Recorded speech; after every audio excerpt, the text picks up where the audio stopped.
Hey everyone, today we have a very special guest named Nellie Junipero. You may recognize that name. Nellie's been very involved in the Brampton community through something called the Circle of Hope. What you may not know is the backstory to that, and we're going to dive deep into that today. Nellie had her own experience of cancer, and out of that led to an incredible event called the Circle of Hope that has blessed many, hundreds of people in our city and beyond. Nellie is a dynamo. She's a good friend. She is a beautiful person. I know you are going to absolutely love her. Friends, let's dive in.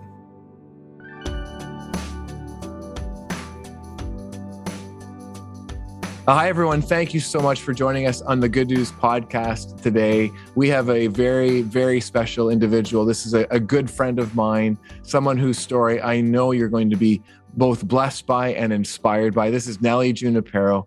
Nellie, thanks so much for joining us on the Good News Podcast today. And as I said in the introduction, you have been a blessing to this community for many years, but we want to kind of drill down into the story and how that came to be. And really that starts with a very challenging time in your life when you experienced your own journey around cancer. So let's start there today. What was that like for you? Tell us about your cancer journey and how you moved through that experience. Sure. First, I want to say thank you so much for having me here. Just such an honor to be part of your podcast. So thank you so much. So I was diagnosed in 2002 with thyroid cancer. I guess I had two daughters. I was 3 years old, Brittany, and 18 months was Corinne. And it actually started with a cough that I had. And of course, people get colds in the wintertime, so a cough was not a big deal at the time, except my cough just got progressively worse. Literally, I couldn't sleep for about 2 weeks. And then I discovered a lump on the side of my neck, which kind of got me worried. But when we did the biopsy at the time, it came back benign, and the doctor reassured me that it was nothing to worry about, but I would have to have surgery for it. So I continued my work. I went on. I had my Christmas with my family that year. And I guess the following year was January 2002. My life kind of changed when I had my first surgery at the time to remove, I guess, the side of my neck, the lump that grew there. And when I went to see that doctor, just for my follow-up, it was like a shock of my life, because I think he was shocked just as much as telling me that it wasn't what we thought it was. So I wasn't expecting it, because we were just so sure it was just going to be surgery to remove this lump. So I think my life just literally just changed. Like everybody who goes through that, you know exactly where you were, how you felt. I had my two young children at the time, and it was just a shock to go through it. And and anyways, to make a long story short, I guess I went through 2 surgeries, 3 rounds of radioactive iodine treatments. Actually, sorry, 2. The third one was actually clear. It took me 3 years to get better and to be clear. And I had lots of support from my friends and family. And it was the grace of God that get me through it. Wow. And it's one thing, Nellie, to look back, and here you are, but I'm trying to imagine what that must have been like for you as a young mother. Talk a bit about that, like that experience of even for your kids, and how did this, impact them? What was this like for your home? I can't imagine. Life is tough enough, like raising young children and making life work, but then to add this incredible, difficult journey that you experienced. At the time, it was really scary because they were so young. Like they don't even would have many memories of me. And my biggest fear was I wasn't going to be around to raise them. That was my biggest fear. The unknown. I didn't know anybody who had even thyroid cancer. It was the first I even heard of thyroid cancer. So I really longed to. I knew I had support from my friends and family, but what I needed support was to know someone who had thyroid cancer that could give me hope. I didn't have that. That was really a struggle for me, because you need to be in a support group and to be around someone who understands what you're going through. And unfortunately, I didn't have that support at that time. I mean, I had my prayer group, my friends and family, but And for my kids, it was really hard. I just prayed and prayed that God would give me time. That was um, my biggest request for God was give me time so my kids would know me, and I could raise them. And at the time too, I remember my husband lost his job as things couldn't get any worse because Wow. I was self-employed, so I had to take time off. And then Rob lost his job or was let go, and he was so positive at the time. He was like, "It's okay, it's meant to be. God knows what we are doing, what He's doing. It was meant to be, so I could be home and help the family out because I was away from them doing treatments, and it was very challenging for us. We're in the sense that we had to depend on others. We depend on others to take care of the kids. Well, I had appointments and isolation and doing my treatments. I couldn't be around them. That was really hard because they were so young at the time. So I had to depend on a lot of people. Like I would have one person watch one daughter, another person watch another daughter, and rotate. So that was a bit challenging for us. Amazing. So what are your daughters like? How did it impact them? What I mean, they were pretty young. Do they remember what was happening then? Yeah. What's some of their reflections as you've they've grown as years gone by now? So when they were very young, I don't think they remember too much. I remember when they were really young, when I couldn't be around them and they would always ask for me, I wasn't around a lot because the kind of treatments I did, I had to be physically away from them. I couldn't be home just to keep them safe. But as they got older, they witnessed me part of my circle of hope, but even like Relay for Life. I mean, we did a lot of Relay for Life. Brittany actually spoke at one of the events. She was asked to speak. I think she was like maybe 10 years old at the time. So, she was part of doing my cancer walks. And so they've grown up with seeing me be a big advocate for the cancer, giving hope to others. So I'm really proud of them. They're very strong and they've been part of my journey, that's for sure. Well, I'm not surprised that they're strong, Nellie, because the apple doesn't fall far from the tree. And I got to say that the day we're recording this it's certainly a day where we remember the influence of women in our lives, and so International Women's Day today. And I just want to honor that and you and your daughters and many amazing women like yourself. I'm so inspired and grateful for that and for you, Nellie. Absolutely. We're going to talk about the Circle of Hope because it's just something that got initiated that was incredible, the way God blessed and worked through that.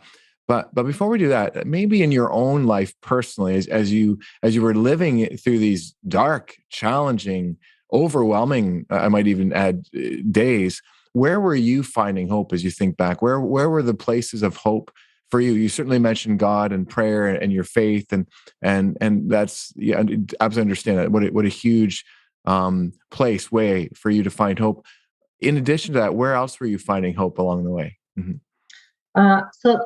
When I think of a place of hope, I remember the very first time I was diagnosed. Dr. Alvin Kelly, a lot of people may know him. He's been very well known in the community, but I'm also very lucky. He was my family physician since I was born. Like my parents were, when they immigrated here, Dr. Kelly was brand new as a family physician. And my parents were one of the very few patients he had. That's how long ago we have known each other, even with my wedding. And so he was a really a good friend to me too. So when he heard the news that I had my diagnosis, I remember his office calling me to come in the next day on his day off to talk to me. And because he wasn't the first doctor who told me about, obviously, my results. So it was, like the next day or something. And he came in and it was very personal. And Dr. Alvin Kelly is very spiritual. And I remember what he said to me, and this is what gave me hope. And I really needed it. And he looked at me in the eyes and he said, where there's faith, there is no fear. And he looked at me. And he gave me this big hug, and he hugged my husband because my husband also needed this hope.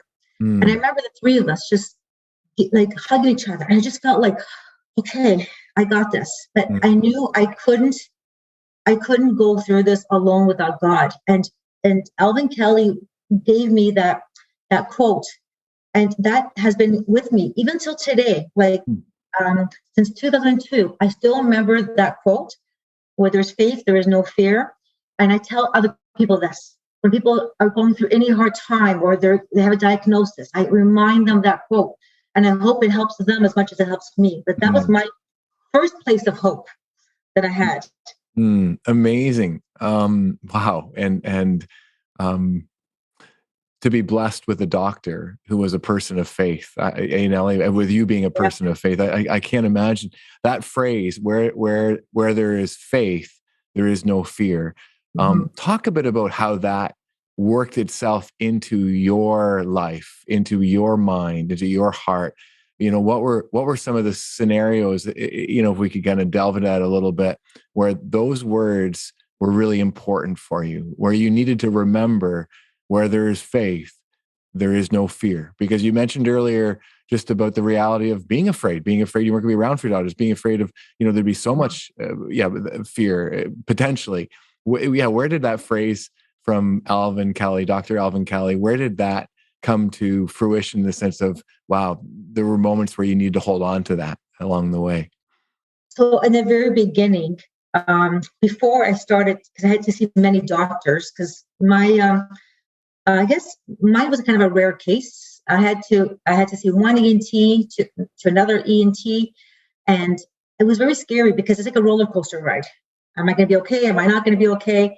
And I can tell you, and anybody who's gone through this journey can tell you, when you close your eyes at nighttime, you don't sleep. Not when you feel there's no hope. And when you feel there's no hope, you're afraid of the future, and that's when you really need to ask God for guidance and ask Him you have to have faith and someone help you go through this.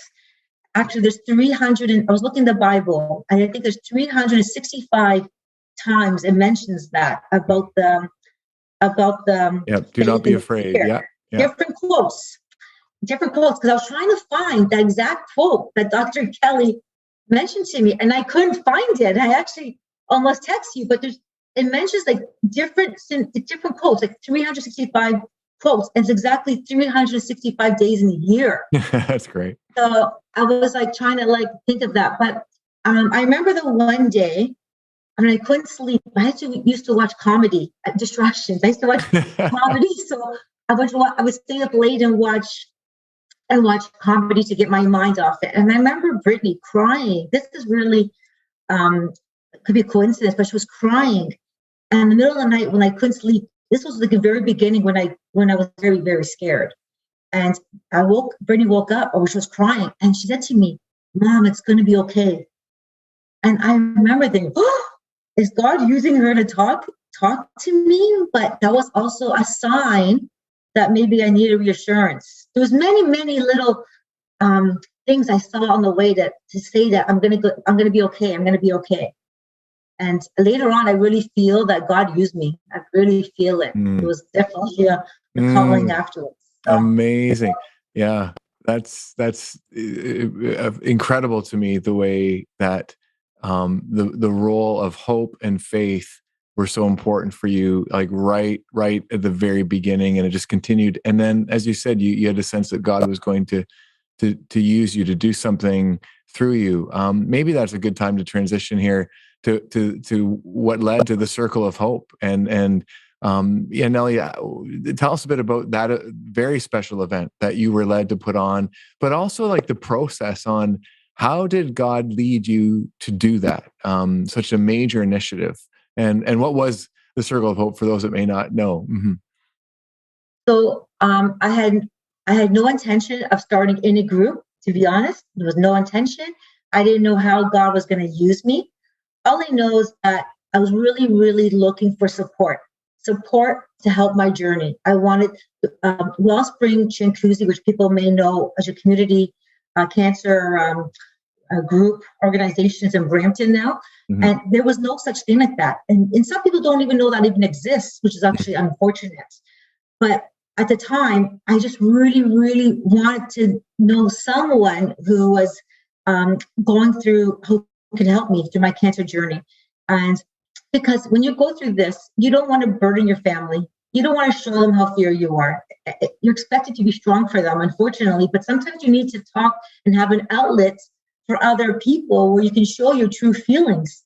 So then I actually, by coincidence, I had a client of mine. I do aesthetics. I've been doing aesthetics for like almost 30 years, but back then, probably let's say another 20 years back then.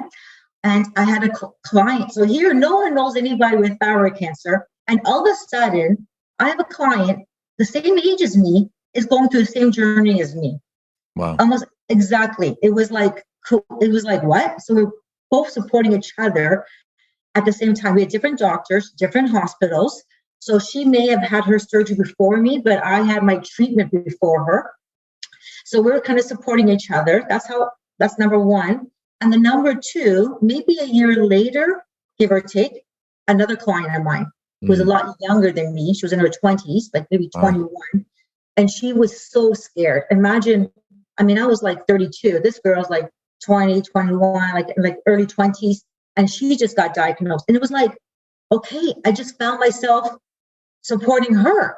And that's what started. It was like, okay. And then we started going out, the three of us, like for coffee, just supporting one another. And then I would have somebody else say to me, I know somebody else who has cancer. Can you talk to them? They're like, sure. And I just felt like I wasn't asking to be an instrument or help people, but I found myself being recognized that I had cancer and I was being led to help others. So I have a few people like that. And then all of a sudden it became to like 3, 5 people. And then eventually I said, let's get a restaurant, I said. And I remember this. So I got a restaurant. It used to be called TJ Chicago's on Fisherman Drive. It used to be there. And I remember organizing, I think it was 20 of us. And I bought gifts for everybody. I bought gifts for everybody in my own pocket because I wanted everybody to go home and feel good. I didn't want people to feel like sad. I just felt like it was my duty to make them have hope. I don't know. Everyone likes gifts. So I bought a journal for them or something. It was a little goodie bag, something small. That's and amazing. They all went home with this little thing. As I got bigger, I decided to do this yearly. And then I decided to go to the Brampton Guardian to advertise to see if more people were also looking for support. And when we got the outcome, I went, oh my gosh, I need help. I need friends to help me do this. And that's what happened. We had like a big outcome that year. And then I think the year after, I think we went to Century Gardens. No, actually, I think we went somewhere else. I took a few times before we went to Century Gardens. And I knew like it was a big what's the word I'm looking for? A big need to help other people. And then I outreached, I had supporters come, caregivers come. And the reason why I expanded for other people to come, because I realized cancer didn't just affect the people who are just with cancer or their recovery. It affects the family. And some people didn't want to come to my event, to my group without their loved ones. That's when I realized I have to expand it to others. It's not just the individual. Because I remember this one young gentleman, like when we were like really early on, he wouldn't come unless his family came. And that's why it wasn't just for the individuals. You know, I love the way, Nellie, that it just started so simply. Just loving and caring for people who you happen to interact with, who also were experiencing something similar to what you were experiencing, and the way God just naturally evolved and grew it to what it became. Want to talk, about the magnitude of it, because really, like it became a signature event in Brampton. Like it really did, around helping people find hope who are struggling with cancer. But before that, I think what you just said was really, really important not to miss, and that is that cancer doesn't just affect the person with the cancer.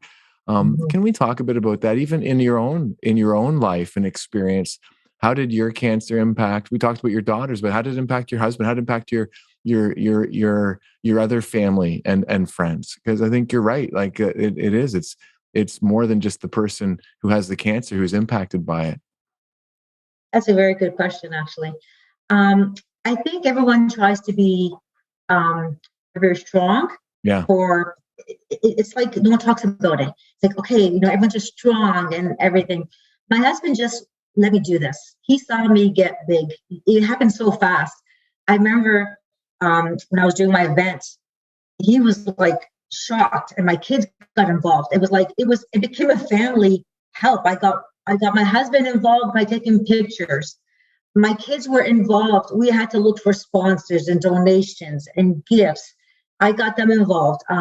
Or they would even talk to their friends about it. My family, my sister, everyone, the whole family was involved. They all came. Like, they all supported me. My mother unfortunately passed away, and she came to every event all the time. I was so proud of me.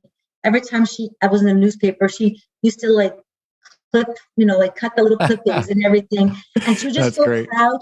She was just so proud that I was helping others. Yeah. It was help my friends too. I would say all my friends, my dear friends, were on my committee. I couldn't have done it without them. They let me lead. They just helped me out. My ideas, I'm so blessed. Like, they really, really were amazing support. The Relay for Life, we had Circle of Hope, we had 3 or 4 teams for Relay for Life. I remember you doing it too back then. And and so we were constantly doing things for cancer. It was Circle of Hope, Relay for Life, and they were involved. And I think it impacted them because it could have been them. They just saw their friend go through this, but it could be anybody. It could be. And nowadays, you have someone knows someone in a family. We have friends. One of their parents had cancer recovery, or an aunt or someone. So it affects everybody. In fact, my committee was affected by it, as well. Yeah. As the Circle of Hope grew, and I think you would echo this, Nellie. For us, it's never about numbers, for pride, or it's not about that at all. But really, like as you've named, it's a huge need, and people don't know where to go for hope, especially when they have cancer or their loved one has cancer. And every person, every number is a person, every person is a life that you want to bring hope to. So, what was, because I remember it got really big very quickly, as you said. I know when you first invited me, I've shared this story with you many times. I was shocked. I was Circle of Hope. I was picturing this little circle in this small room that I was going to come in and just offer a little prayer for, and that would be great. But that was fine. But I walked into this banquet hall where there's hundreds and hundreds of people, and this energy and this life. And I remember every time that I was privileged to be there, Nellie, just feeling inspired, feeling the presence of God, healing in a way that was so powerful. So yeah, a little bit on how it grew, the size it became, as far as even numbers, recognizing every number is a person and a life that we and God care about. But also, what's been the impact of that as you look back, and even the legacy that continues because of what God led you and your friends and family to do together? I think I remember on our 10th year anniversary, we had 500 people. That was huge for us. We had to find a bigger venue because we were constantly at Century Gardens, and we were going to stay at that number, like at 200, I think it was. I think our numbers were 200, and we said we needed to find a bigger venue, and that was a challenge for us, finding a bigger venue that we could grow with to help more people. And so we almost gave up, but we found someone who donated like her money as well to help us keep our costs low so we could continue this event, because basically it was so minimal. Our payment, like our fee was so minimal just to cover the cost of the food. That's what it was, because including lunch as well. It was an afternoon. It was a Sunday afternoon we had it. It wasn't an evening. It was 2 or 3 hours, I think it was. And we made it possible. And I remember like having our singers there. Like, we had a bit of everything. We had you in there, and you were always, when we started, I think in the 200 or maybe less, we started with you, and you saw us grow. Yeah. But we had a moment of silence for those who passed away as well. That was important to me as well, because unfortunately that did happen. That was really, really hard on us, but we always had a moment of silence. They were always with us in spirit. We had singers. We tried to make it lively as well. We had nice luncheon. It was an opportunity to meet people. That was the whole purpose of it. The whole purpose was to give everybody hope, that they wouldn't be alone. And I couldn't believe the amount of people that, really, really were so thankful to be there. They looked forward to it. Every year they would email us and they knew the date. We had people from Barrie that came, I think it was like 10 or 15 of them, because I met them when I did my treatment, and they continue to come yearly. And our motto was be a friend, bring a friend. So people would bring a friend. I'd encourage it. I encourage someone that if they knew someone who was going through this cancer journey, to invite them to come, and then we would take care of the rest that day and educate them. And we would have speakers as well. And then at the very end, we had our final circle with all survivors, like doing our big circle and holding hands, and our big group circle. And of course, we had to take a little bit of a break because it was really, really getting hard for my committee. So we actually finished our last circle of hope right before COVID happened. So it was kind of like okay, we ended it just for a short time, I guess, for now.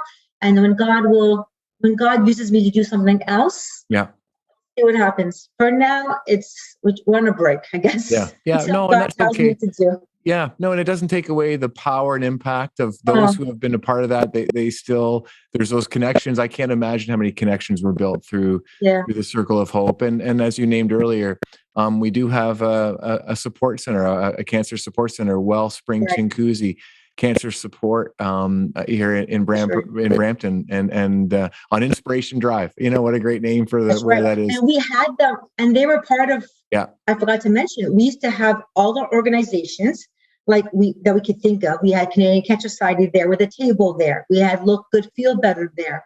We had the prostate cancer there. We tried to get as many different types of cancers. It wasn't a thyroid cancer event. It was any kind of cancer. So, and we had organizations there so people could go to a table and get more information to help themselves. We want to help organizations as well. So I'm glad you mentioned that. And Wellspring is such a good organization. They have so many programs that people don't even know about. Cooking classes, exercise classes, yoga. Yeah, absolutely. Just would strongly recommend for those who are listening or watching today to check out Wellspring Chinguzi Support Center. Amazing blessing in our city of Brampton, and certainly serving the community beyond Brampton as well. Nellie, I love the way God has wired you, your energy, your desire to help people, and even taking something as challenging as you experienced through that cancer journey and blessing so many people through it. There's a Christian reality around resurrection, that God can take really the worst that life can throw at us and bring redemption. And I just feel like through your challenging days, God has worked through you to bring hope to so many people. You are such a blessing, my friend. How have you been changed by God through this whole experience? I feel so blessed that I'm still here. I'm here to help others. I'm alive, and I don't take that for granted. That every day I'm here, and I witness my girls. When I look at my girls and I see them graduate, or their graduation, any milestone they have.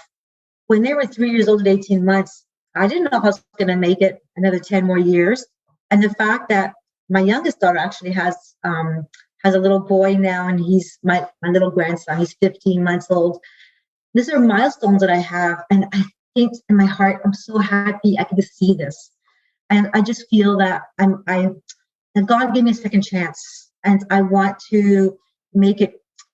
That's my purpose, I guess, help others, and I just want to feel that. I feel that I'm worthy. I feel bad for people who haven't were as lucky or as fortunate as me, and I just hope that I'm worthy enough to continue doing good work.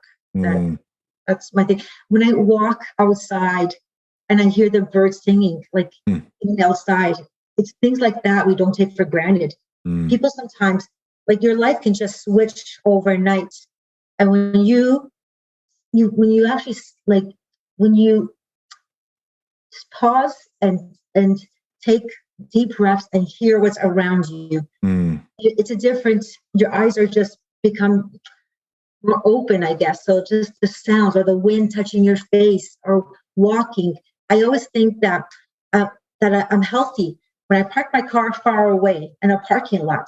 I think I'm healthy, my legs are good, and I can walk far away and let people who can't walk, like take up parking spots closer. Just little things like that. I've become aware. So, and sometimes people are not aware of the little things that they have that they don't even appreciate until it's taken away from you, or you have a big, big scare in your life. That's beautiful.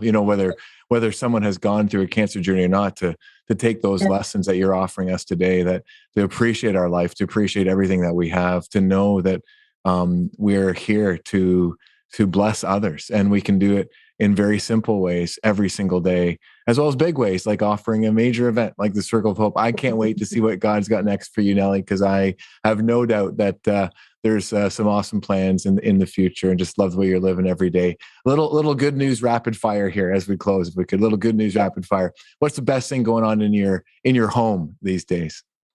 My grandson. I'm actually going to babysit for him after this. Nice. He keeps me on my toes. He's like nonstop, and he's just a miracle in our life, because when my daughter was sick, he's given her joy. And I'm just so blessed to have him in our life, and to see my family happy and healthy. I'm just so grateful for that. And see my daughter succeed. She's doing her master's, and I visit her in Ottawa once a month, and I try to make our visits like quality time, just give her a break and be with her. I just appreciate every single moment I have with my family, even if it's my husband going for a walk with him. We're trying to make, the last 2 years have been very difficult, as you know, trying to keep everybody safe, and we're trying to make the best of it. And so we try to do our walks and try to keep everybody safe. And for sure. Yeah, that's awesome. What's the best thing going on in your neighborhood, in your community? So during last year, I actually started a group on my Facebook, a private group with a few friends, to get us motivated out of the house. So we had to take initiative and post 30 minutes of walking or exercising. And it was supposed to be 100 days, but it became a whole year. Wow. And we've continued it. And it was actually good because it helps us mentally and physically to be, active. And now 3 of the girls in the group have challenged me. We're doing a 10K walk run. I can't say run completely, so I'll say it's a walk run at the end of April. So that's kind of, you feel the community together, by doing this together, by just being active on social media, just a private little group. And I encourage anybody to do that. It's something so easy. Just get a few friends, start a group. If you don't feel motivated to go for a walk, you can put your mask outside on, feel safe. You can do social distancing, but it really does such good for your mind, just to get outside fresh air. Spring is coming, so anybody can do the same thing I did. Just challenge someone, be part of your group, and get out there and get some fresh air. That's great. I love it. Last one for today. What's the best thing going on from your perspective in our world today? I've been really noticing how so many prayers are going out, that people are just, as much as so much bad has been happening, you see people coming to God, and everyone's asking for prayers for the Ukrainians, for the war not to happen. And people are praying more and more and more. I find that people are coming more together. I think God is getting us closer, even though people don't think it's happening. I feel it. I'm hearing more prayer. I'm hearing God's name being used more, where sometimes people were shy away from it, where people now are not afraid to say, God, help us, help this world. We need you. Absolutely. Oh, thanks, Nellie. Maybe that's a lead in for us to pray here to close off this conversation. But want to say thank you again so much for being a part of the Good News podcast today.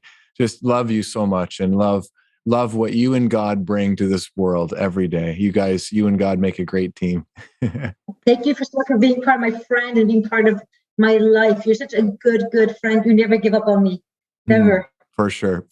Well, thanks, Nellie. Let's pray if we could before we close. Yeah. Oh God, just echo Nellie's last response that you are drawing us in a way through this pandemic to be more open to you and to each other than ever before. We pray for that to continue to happen. Remove division and help us to be united together as a human race. We need to be now more than ever before.